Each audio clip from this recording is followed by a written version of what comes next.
Hello students, welcome back to study live with Raunak. Daily current affair के series में आज हम सॉल्व करने वाले हैं 16 दिसंबर 2023 के करंट अफेयर के क्वेश्चंस को। और साथ ही साथ जो प्रत्येक क्वेश्चन से जुड़े जो महत्वपूर्ण बिंदु हैं उन पर भी फोकस करेंगे। यहाँ आपको हम वही क्वेश्चन सॉल्व कराएंगे जैसे कि आपके कॉम्पिटिटिव एग्जाम में पूछे जाते हैं। ठीक है, तो वीडियो को पूरा देखिएगा, इसके बिल्कुल मत कीजिएगा। वीडियो शुरू करने से पहले आपसे मेरी एक छोटी सी रिक्वेस्ट है। चैनल पे नए हैं और अभी तक अगर आपने चैनल सब्सक्राइब नहीं किया है तो प्लीज़ चैनल को सब्सक्राइब कर लीजिए और बेल आइकन को दबा दीजिए, जिससे वीडियो को जो नोटिफिकेशन है वो आपको मिल जाए और आप वीडियो टाइम से देख सकें। तो चलिए शुरुआत करेंगे। आज का पहला क्वेश्चन है, fast attack craft INS Tarmugli को किस नौसेना डॉकयार्ड पर कमीशन किया गया है? ठीक है, क्या है आईएनएस तारमुगली, इसको किस नौसेना डॉकयार्ड पर कमीशन किया गया है? Visakhapatnam dockyard, Cochin shipyard limited, Hindustan shipyard limited या गोवा शिपयार्ड लिमिटेड? तो आपका राइट आंसर है विशाखापट्टनम डॉकयार्ड। ठीक है, विशाखापट्टनम डॉकयार्ड में आईएनएस तारमुगली को कमीशन किया गया है। महत्वपूर्ण बिंदु पर चर्चा करेंगे। भारतीय नौसेना ने विशाखापत्तनम स्थित नौसेना डॉकयार्ड में आयोजित एक कार्यक्रम के तहत fast attack craft INS Tarmugli को कमीशन किया है। तारमुगली एक तेज गति से हमला करने वाला जलपोत है। क्या है आईएनएस तारमुगली? तो एक जलपोत है, वो भी तेज गति से हमला करने वाला। और इस समारोह में अगर मुख्य अतिथि यानी चीफ गेस्ट की बात करें तो vice admiral Sandeep Naithani chief of material commissioning समारोह के मुख्य अतिथि रहे थे। और आपको बता दें कि आईएनएस तारमुगली का जो नाम है ये अंडमान समूह के एक द्वीप के नाम पर रखा गया है। ठीक है, ये तारमुगली जो नाम है इसका, ये अंडमान समूह का एक द्वीप है और उस द्वीप के नाम पे इसका नाम रखा गया है ये। ठीक है, आगे बढ़ेंगे, अगला क्वेश्चन लेंगे। दूसरा क्वेश्चन है आपका, किस बैंक ने सोलर प्रोजेक्ट के लिए जर्मन विकास बैंक के साथ लाइन ऑफ क्रेडिट पर हस्ताक्षर किए हैं? भारतीय स्टेट बैंक, बंधन बैंक, पंजाब नेशनल बैंक या आईसीआईसीआई बैंक? तो आपका राइट आंसर है ऑप्शन नंबर ए, भारतीय स्टेट बैंक। ठीक है, बैंक ने सोलर प्रोजेक्ट के लिए जर्मन विकास के साथ भारतीय स्टेट बैंक के लाइन ऑफ क्रेडिट पर हस्ताक्षर किए हैं। महत्वपूर्ण बिंदु देखेंगे। एसबीआई ने देश में सौर परियोजना को बढ़ावा देने के लिए जर्मन विकास बैंक केएफडब्ल्यू के साथ 70 मिलियन यूरो यानी लगभग 630 करोड़ रुपए का लाइन ऑफ क्रेडिट यानी एलओसी पर हस्ताक्षर किए हैं। ठीक है, कितना? 70 मिलियन यूरो यानी लगभग 630 करोड़ रुपए के एलओसी पर हस्ताक्षर किए गए हैं। इस एलओसी का उद्देश्य आपको बता दें तो इस एलओसी का उद्देश्य भारत में सौर फोटोवोल्टिक्स परियोजनाओं को बढ़ावा देना है।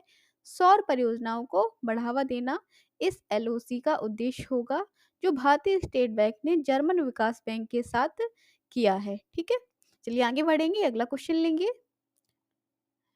नेक्स्ट क्वेश्चन है आपका, मिस इंडिया यूएसए 2023 का खिताब किसने जीता है? आयुषी कपूर, रिजुल मैनी, कीर्ति कामरा, सलोनी राम मोहन? तो आपका राइट आंसर है यहाँ पर option number B, Rijul Maini. Rijul Maini के द्वारा मिस इंडिया यूएसए 2023 का खिताब जीता गया है। किसके द्वारा? रिजुल मैनी के द्वारा। महत्वपूर्ण बिंदु देखेंगे। मिशिगन की मेडिकल छात्रा, ठीक है, मिशिगन यूएसए की मेडिकल छात्रा रिजुल मैनी में न्यू जर्सी में जो आयोजित वार्षिक प्रतियोगिता हो रही है मिस इंडिया यूएसए 2023 का खिताब इनके द्वारा अपने नाम किया गया है। किनके द्वारा? न्यू जर्सी में जो आयोजित ये खिताब हो रहा है मिस इंडिया यूएसए, वो किसने जीता है? मेडिकल की छात्रा हैं ये रिजुल मैनी। कहाँ की हैं? यूएसए की ही हैं। इनके द्वारा मिस इंडिया यूएसए 2023 का खिताब जीता गया है। वहीं अगर आपको मिसेज इंडिया यूएसए की बात करें तो ये मैसाचुसेट की स्नेहा नाम्बियार को इस खिताब से नवाजा गया है। ठीक है, मिसेज इंडिया यूएसए कौन है? स्नेहा नाम्बियार। वहीं मिस टीन इंडिया यूएसए है पेंसिल्वेनिया की सलोनी राम मोहन। ठीक है, मिस टीन इंडिया यूएसए का खिताब किसे दिया गया है? पेंसिल्वेनिया की है सलोनी राम मोहन। इन्हें आपको बता दें कि ये जो है प्रतियोगिता, ये प्रतियोगिता की 41वीं वर्षगांठ है, जो भारत के बाहर लंबे समय तक चलने वाली भारतीय प्रतियोगिता है।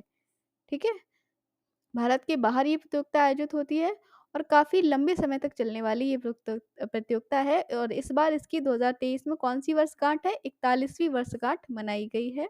ठीक है, जिसमें मिस इंडिया यूएसए 2023 का खिताब रिजुल मैनी के द्वारा जीता गया है।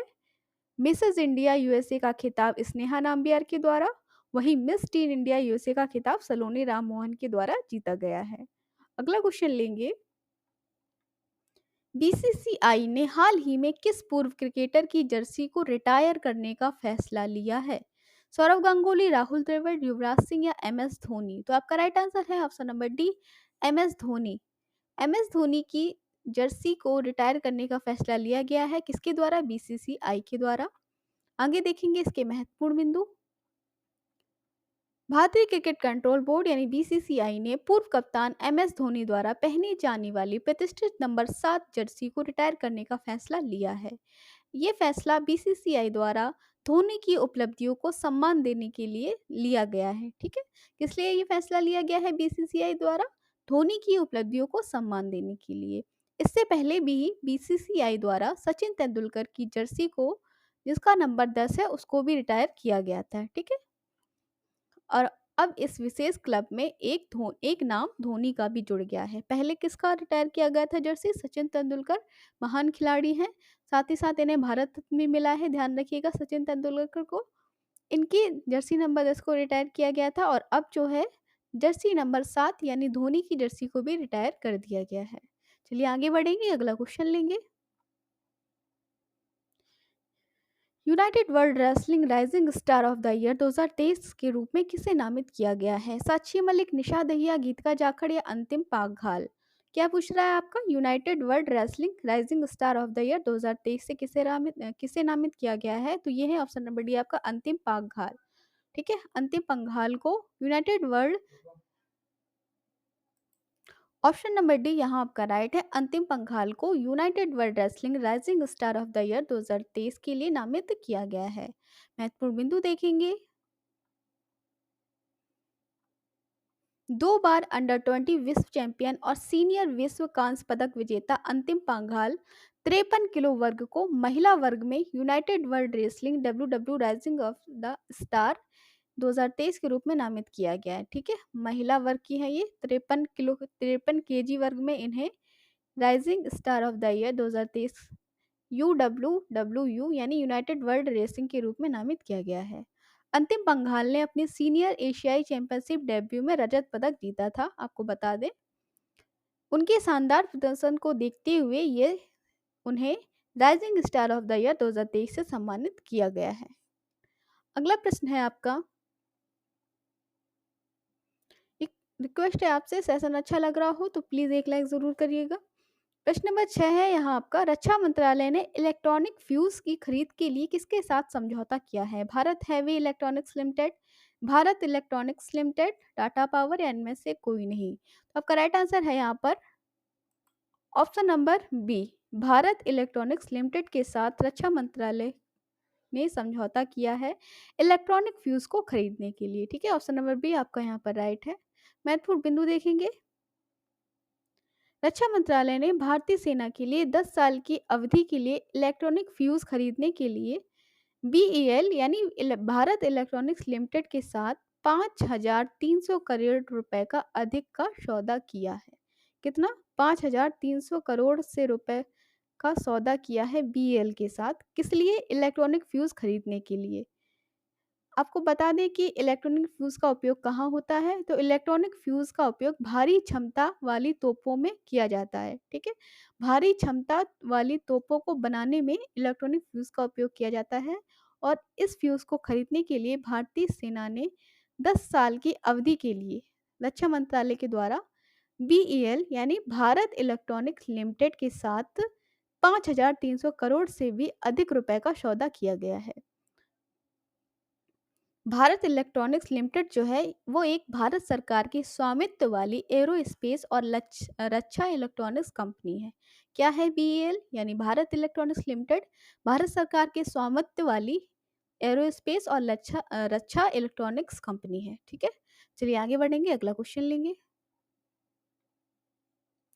किस उद्देश्य के लिए आसियान भारत बाजरा महोत्सव 2023 का आयोजन किया गया है? सांस्कृतिक विनोद के लिए, खाद्य सुरक्षा को बढ़ावा देने के लिए, स्वास्थ्य लाभ के प्रति जागरूकता बढ़ाने के लिए या खाद्य उत्पादों के विपणन को सुधारने के लिए? ऑप्शन नंबर सी यहाँ आपका राइट है, स्वास्थ्य लाभ के प्रति जागरूकता बढ़ाने के लिए। ठीक है, किस उद्देश्य के लिए आसियान भारत बाजरा महोत्सव 2023 का आयोजन किया गया है? स्वास्थ्य लाभ के प्रति जागरूकता बढ़ाने के लिए। ऑप्शन नंबर सी यहाँ आपका राइट है। आगे बढ़ेंगे, अगला क्वेश्चन लेंगे।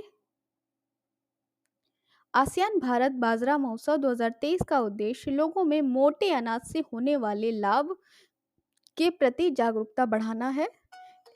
इसके माध्यम से विभिन्न प्रकार के मोटे अनाजों पर आधारित उत्पादों को प्रमोट करना और एक बड़ा बाजार स्थापित करना भी शामिल है। तो क्या उद्देश्य है आसियान भारत बाजरा महोत्सव 2023 का? लोगों में मोटे अनाज से होने वाले स्वास्थ्य लाभ के प्रति जागरूकता बढ़ाना, ठीक है, एवं मोटे अनाज पे आधारित उत्पादों को प्रमोट करना और एक बड़ा बाजार स्थापित करना भी इसका उद्देश्यों में शामिल है। ठीक है, चलिए आगे बढ़े, अगला क्वेश्चन लेंगे। रक्षा अनुसंधान एवं विकास संगठन ने किस तकनीकी उपलब्धि को हासिल किया है जिससे भारत टेलस कॉन्फ़िगरेशन में फ्लाइंग विंग तकनीक के नियंत्रण में महारत हासिल हुई है? ठीक है, ऐसा किस कंपनी द्वारा हुआ है ये जानते हैं। उच्च गति वाले मानव रहित विमान, autonomous flying way technology demonstrator, Chitradurga aeronautical test range, सक्षम गोपनीय मानव रहित विमान। तो आपका राइट है इस ऑप्शन नंबर बी। ठीक है, autonomous flying with technology demonstrator द्वारा फ्लाइंग विंग तकनीक के नियंत्रण में महारत हासिल हुई है इस कंपनी को। किस कंपनी को? Autonomous flying wing technology demonstrator को। रक्षा अनुसंधान एवं विकास संगठन ने चित्रदुर्ग एरोनॉटिकल टेस्ट रेंज से स्वदेशी रूप से विकसित autonomous flying wing technology demonstrator का सफल उड़ान परीक्षण किया है। इस समर्थन से भारत ने टेललेस कॉन्फ़िगरेशन में फ्लाइंग विंग तकनीक के नियंत्रण में महारत हासिल करने वाले देशों के विशिष्ट क्लब में शामिल हो गया है भारत भी। ठीक है, चलिए आगे बढ़ेंगे, अगला क्वेश्चन लेंगे। कल के रहने योग्य शहर, ठीक है, कल के रहने योग्य विषय पर किस नगर में प्री वाइब्रेंट गुजरात शिखर सम्मेलन का आयोजन हुआ है? सूरत, बड़ोदरा, गांधीनगर या अहमदाबाद? तो आपका राइट आंसर है यहाँ पर गुजरात के गांधीनगर में। ठीक है, ऑप्शन नंबर सी आपका राइट है, गुजरात के गांधीनगर में कल के रहने योग्य शहर में प्री वाइब्रेंट गुजरात शिखर सम्मेलन का आयोजन हुआ है। कहाँ पर? गांधीनगर, गुजरात में। महत्वपूर्ण बिंदु देखेंगे, गुजरात के गांधीनगर में कल के रहने योग्य शहर विषय पे प्री वाइब्रेंट गुजरात शिखर सम्मेलन का आयोजन हुआ है। इस सम्मेलन का उद्देश्य आपको बता दें तो इस सम्मेलन का उद्देश्य भविष्य के सहयोग के संभावित रास्ते तलाशना, जिसने एक मंच प्रदान किया है तभी ताकि सभी लोग जो है वो अपनी अनूठी पहल प्रस्तुत कर सकें। यह एक उत्कृष्ट नगर में वाइब्रेंट गुजरात शिखर सम्मेलन 2024 की पहल का कारण भी बन रहा है। कहाँ? गांधीनगर में। चलिए अगला क्वेश्चन लेंगे, अगला क्वेश्चन है आपका, अमृत धरोहर क्षमता निर्माण योजना 2023 के तहत इंदौर, मध्य प्रदेश में कौन कौन सी रामसर साइटें संवारने के लिए स्थानीय लोगों को शामिल करके प्रशिक्षण कार्यक्रम आयोजित किया गया है? सिरपुर और विंध्याचल, सिरपुर और यशवंत सागर और भीमाशंकर, रामसर और यशवंत सागर।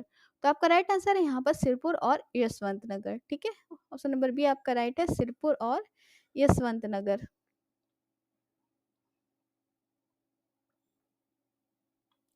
अमृत धरोहर क्षमता निर्माण योजना 2023 के अंतर्गत मध्य प्रदेश के इंदौर में रामसर साइट, सिरपुर और यशवंत सागर को संवारने के लिए स्थानीय लोगों को शामिल करके एक प्रशिक्षण कार्यक्रम को आयोजित किया गया है। अगला क्वेश्चन लेंगे, हाल ही में अंतर्राष्ट्रीय टेनिस हॉल ऑफ फेम शामिल होने वाले पहले एशियाई पुरुष के रूप में किसने इतिहास रचा है? लिएंडर पेस, विजय अमृतराज, सुमित नागल या ए और बी? तो आपका राइट आंसर है केवल ए और बी, लिएंडर पेस और विजय अमृतराज, ये दोनों आपके राइट आंसर हैं। इन दोनों लोगों ने अंतर्राष्ट्रीय टेनिस हॉल ऑफ फेम में शामिल होने वाले एशियाई पुरुष के रूप में इतिहास रचा है। ये दोनों ए और बी, लिएंडर पेस और विजय अमृतराज। अगला क्वेश्चन है आपका, 2023 में शांति निरस्त्रीकरण विकास के लिए संयुक्त रूप से इंदिरा गांधी पुरस्कार से किसे सम्मानित किया गया है? डेनियल बर्नेबोइम, अली अबू अबाद प्रथम, केवल ए और बी। तो आपका राइट आंसर है इन दोनों लोगों को इंदिरा गांधी जो शांति राष्ट्रीय पुरस्कार है, संयुक्त रूप से इन दो लोगों को डेनियल बर्नेबोई और अली अबू अबाद को दिया गया है शांति और निशस्त्रीकरण के विकास के लिए। अगला क्वेश्चन है आपका, यूके की 2023 दक्षिण एशियाई सेलिब्रिटी सूची में किसने शीर्ष स्थान हासिल किया है? विश्व में शीर्ष 50 एशियाई हस्तियों में पहला स्थान हासिल किया है। सलमान खान, आमिर खान, शाहरुख खान या अक्षय कुमार? तो ये हैं आपके शाहरुख खान। शाहरुख खान ने विश्व में शीर्ष 50 एशियाई हस्तियों में पहला स्थान हासिल किया है। आगे बढ़ेंगे, अगला क्वेश्चन लेंगे। असाधारण कौशल के साथ युवा उद्यमियों का प्रदर्शन करते हुए Hurun India top 100 under 30 list 2023 में शीर्ष स्थान किसने हासिल किया है? नीलकंठ भानुप्रकाश, राहुल रावत, कैवल्य वोहरा, आदित्य पलीचा, सोनल पटेल, वैशाली प्रसादी, देवांशी केजरीवाल या नीतू यादव? तो ऑप्शन नंबर बी आपका राइट है। केवल्य वोहरा और आदित्य पलीचा ने Hurun India top 100 under 30 list 2023 में शीर्ष स्थान हासिल किया है इन दो लोगों के द्वारा। अगला क्वेश्चन है आपका, दिल्ली के 5वें राष्ट्रीय शिखर सम्मेलन में advocate association for social responsibility and awareness यानी आसरा द्वारा वर्ष 2023 के विजनरी लीडर आइकॉन अवार्ड से किसे सम्मानित किया गया है? सुल्तान हबीब अली, एन सत्यनारायण, डॉक्टर श्रीनिवास नायक धारावत या रोहित कुमार सिंह? तो ऑप्शन नंबर सी आपका राइट है। डॉक्टर श्रीनिवास नायक धारावत को विजनरी लीडर आइकॉन से सम्मानित किया गया है 2023 की। ठीक है, चलिए आगे बढ़ेंगे, अगला क्वेश्चन लेंगे।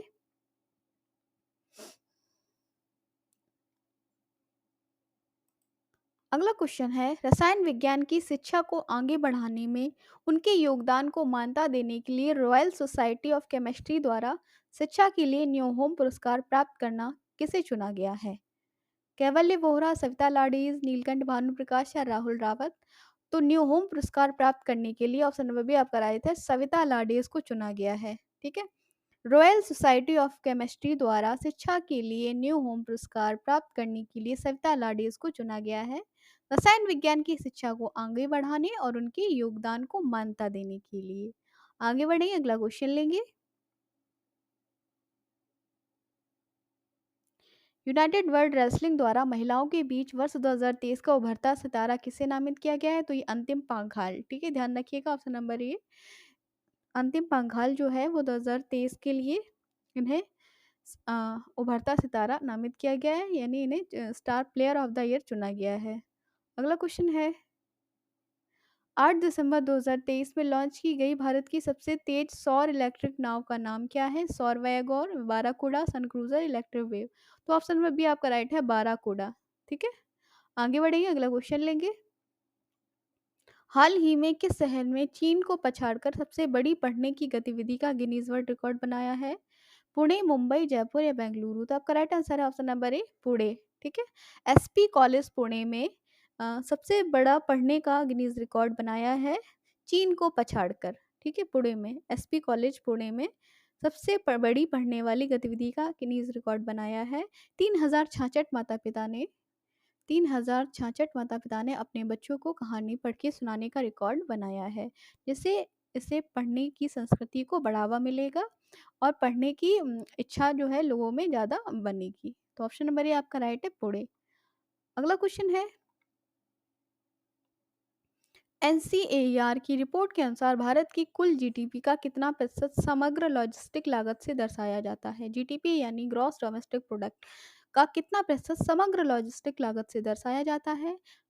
तो इसका राइट आंसर है ऑप्शन नंबर बी, 7.8 से लेकर 8.9%। ठीक है, ये आपका ऑप्शन नंबर बी राइट है। एनसीएआर की रिपोर्ट के अनुसार भारत की कुल जीडीपी का 7.8 और 8.9% समग्र लॉजिस्टिक लागत से दर्शाया जाता है। ऑप्शन नंबर बी आपका यहाँ पर राइट है। तो ये आज के थे, आज थी आपकी 16 दिसंबर। तो ये आज यानी 16 दिसंबर के महत्वपूर्ण करंट अफेयर क्वेश्चंस थे। ठीक है, सभी क्वेश्चन जो है वो बहुत इंपॉर्टेंट है और ऐसे ही क्वेश्चन आपके कॉम्पिटिटिव एग्जाम में करंट अफेयर से एक या दो या चार पूछे जाते हैं आराम से। तो वीडियो को पूरा देखिएगा, आप नोट्स बना लीजिए। ठीक है, प्रत्येक नोट्स क्वेश्चन जो है वो बहुत ही इंपॉर्टेंट है और आपके लिए प्रत्येक एग्जाम में बहुत ही हेल्पफुल साबित होगी। ठीक है, तो अगर चैनल को सब्सक्राइब नहीं किया है, तो चैनल को सब्सक्राइब कर लीजिए। हम मिलेंगे फिर आपसे एक नई वीडियो के साथ, तब तक के लिए नमस्कार, take care and good bye.